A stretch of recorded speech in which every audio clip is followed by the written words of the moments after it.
സാധ്യതയുണ്ട് micro plastic കാരണം.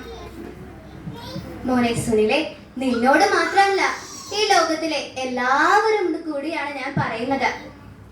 നമ്മൾ പ്ലാസ്റ്റിക്കുകൾ കത്തിക്കുകയോ വലിച്ചെറിയുകയോ ചെയ്യാതെ അത് ശരിയായ രീതിയിൽ ഡിസ്പോസ് ചെയ്യുക. പേപ്പർ ബാഗ്സ് അല്ലെങ്കിൽ ക്ലോത്ത് ബാഗ്സ് എന്നിവ യൂസ് ചെയ്യുക. പ്ലാസ്റ്റിക്കുകൾ റീസൈക്കിൾ ചെയ്യുക, റീയൂസ് ചെയ്യുക തുടങ്ങിയ പ്രവൃത്തികളിലൂടെ നമുക്ക് പ്ലാസ്റ്റിക്കിന്റെ ഉപയോഗം കുറയ്ക്കാം. അതിലൂടെ ഭൂമിയാകുന്ന നമ്മുടെ അമ്മയെ നമുക്ക് കാത്തു സൂക്ഷിക്കാം. അവളെ പച്ചപ്പിന്റെ റാണിയായി നമുക്ക് വാഴ്ത്താം.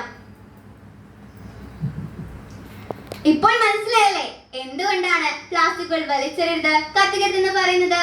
അതിന്റെ ദോഷഫലങ്ങൾ, പ്രതിരോധ രീതികളൊക്കെ ഇതിൽ പറഞ്ഞത് മനസ്സിലായോ എല്ലാവർക്കും?